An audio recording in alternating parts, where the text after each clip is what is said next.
Today we're going to be talking about absolutism in Europe. Before we get started, I want you to think about this question. What might people gain by having a ruler whose power is total or absolute?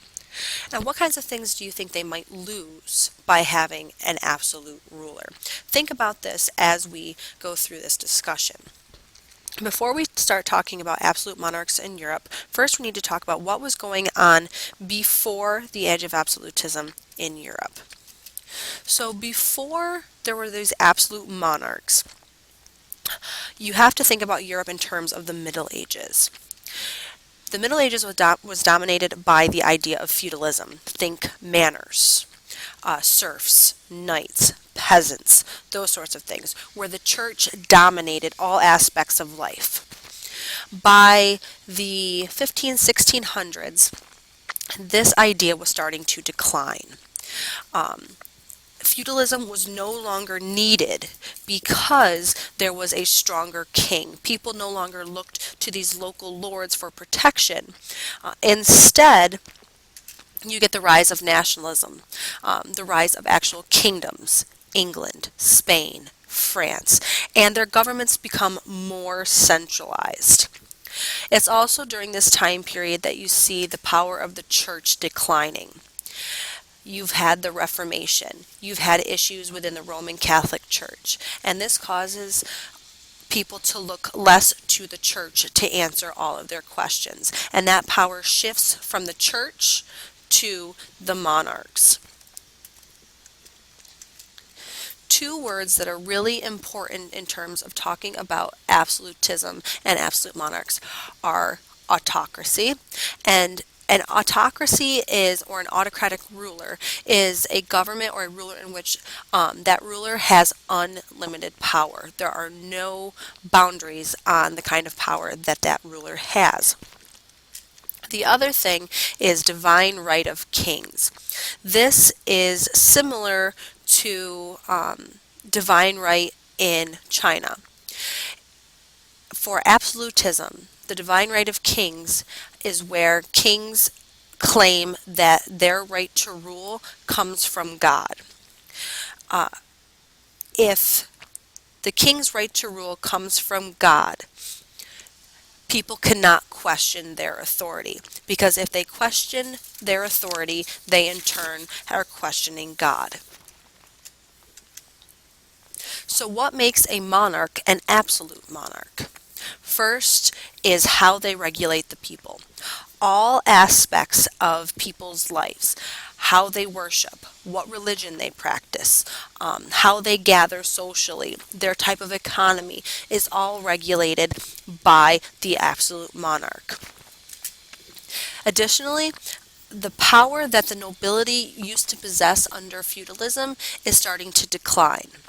Representative bodies like the Estates General in France and Parliament in England start to decline. Kings no longer look to these representative bodies to help them rule. Instead, they dissolve them.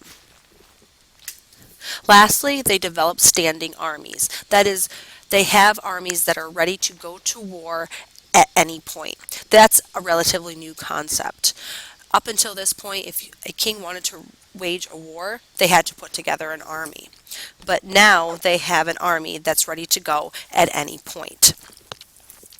The biggest factor in the rise of absolute monarchs is actually something that we talked about at the end of 10th grade, colonization. As more European nations are going to the New World to set up colonies, there is more and more wealth to be had. The colonies were there to benefit the mother countries financially. And with that money comes power. The more land you have, the more power you have. Spain is a good example of this. They had a lot of territory in the New World, and that made them richer and more powerful. So speaking of Spain, let's continue with them and look at some of the monarchs of Spain, starting with Philip II of the Hapsburg Dynasty. And what you're going to see start to happen with some of these monarchs is religion plays a big role. Philip is, as I said before, from Spain. Spain has been predominantly Catholic. And by this point in time, there's a struggle between Protestantism and Catholicism. Philip II actually outlawed the practice of Protestantism to help unite the Catholic Church and expand Spanish power, especially in the Americas. He continued the ideas of the Inquisition and the Reconquista, which was started by his grandparents, Ferdinand and Isabella. What he's probably most known for is the struggle between Spain and England. Now, as I just said, Spain is Catholic. England, on the other hand, is Protestant, specifically Anglican. Remember Henry VIII. For that reason, there's conflict between the two. And in 1588, Philip sent the Spanish Armada, or the Spanish Navy, to attack England. England, which is an island nation, has a very strong navy. And with the help of this really strong navy and what was called the Protestant wind, England prevailed. This marked the beginning of the end for Spain and the rise of England as a world power. France. Going back to some information from ninth grade. From 1337 to 1453, you have the 100 Years' War. This is France versus England. The French and the English crowns are very much connected. Their family trees merge, and there are people who are in line for both the English and the French throne throughout history. And at the beginning of the 100 Years' War, there was a question as to who was the rightful heir to the French throne. With the help of Joan of Arc, the French king kept his throne. This helped to increase nationalism in France, and with this rise of nationalism, there was more unity within France, and this allowed for more power.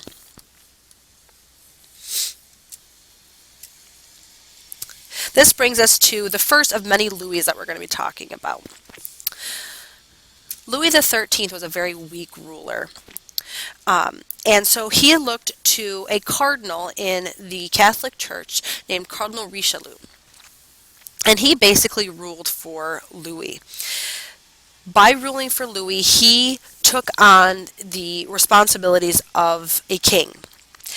He helped to forbid Protestantism.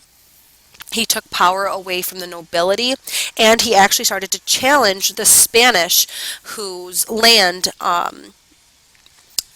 butted up against French land.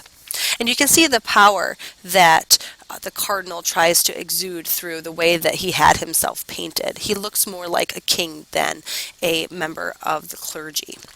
But probably the most prominent and well-known absolute monarch of this time period is Louis XIV, also known as the Sun King. He became king in 1643 when he was only 4 years old. A cardinal, not Cardinal Richelieu, but a different one, ruled for him until he was able to rule for himself. He continued to weaken the power of the nobility, actually requiring them to stay at the palace. By requiring them to stay at the palace, that meant that they weren't able to be at home with their manners controlling the people there.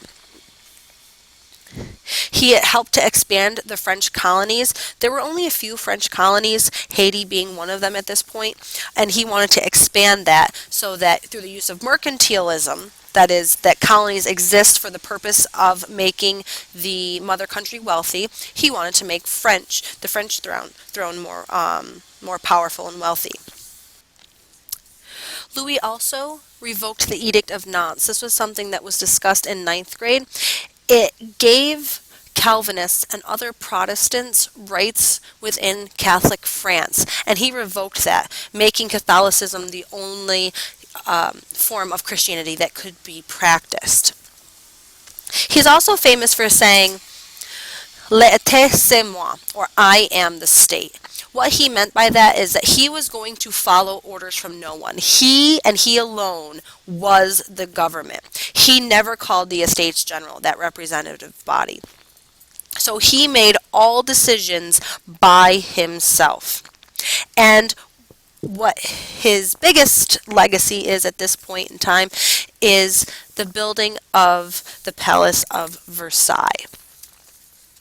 This is the Palace of Versailles. This is a panoramic view of the palace. The Hall of Mirrors is probably one of the most well-known parts of the palace. They're known for the extensive gardens and fountains at this palace. All of this was paid for through tax money that was raised by Louis. So what is his legacy? He actually made France one of the most powerful countries in the world. They were a military leader, they had a strong empire, and through that he also had a lot of resources. But they were constantly at war. He wanted to expand his boundaries. He went to war with Spain over the Spanish throne. France and Spain were enemies, but both were ruled by members of the French ruling family. And when the King of Spain died without an heir to the throne, Louis's grandson actually became the king. And many European countries felt threatened that the Spanish and the French throne would reunite. And this led to a long war that ended with the grandson being allowed to keep the throne as long as the two were never united. And probably the biggest legacy of Louis is the debt. The wars cost money. Having a standing military costs money. The Palace of Versailles costs money. All of this came out of the pockets of the already poor French people. Eventually, all of this will lead to one of the bloodiest time periods in history known as the French Revolution. Eventually, as all people do, he died. And when he died, people were happy. Last but not least, Russia. Let's talk about Russia for a quick second before absolutism. Much of early Russian culture actually comes from a combination of different cultures, the Byzantine Empire and the Mongols. Because of the Byzantine influence, Russia follows what's known as the Eastern Orthodox Christianity. This came as a split in the Byzantine Empire, if you remember from last year. Now, the Mongols had a big impact on Russia, the biggest being that because Russia was controlled by the Mongols for so long during the 12 and 1300s, they actually became cut off from Europe and their new ideas that came out of the Renaissance. This is Ivan the Terrible. Leader from 1533 to 1584. He was terrible. He came to the throne at the age of 3 and took power at the age of 16. Now, initially, things were not all bad. He did struggle for power against the boyars. This is the Russian version of the nobility. He's also the first one to kind of use the term Tsar, or Cyrillic for Caesar. From 1547 to 1560, this is known as Ivan's good period. After his wife Anastasia's death, this is when he has his terrible period. Extreme absolutism, the use of secret police to bring people down, throwing people in jail just because they spoke out against him, and so on. Peter the Great. This guy's really, really important. He was Tsar from 1682 to 1725. And while much of Europe was starting to come out of the ideas of feudalism, Russia was not.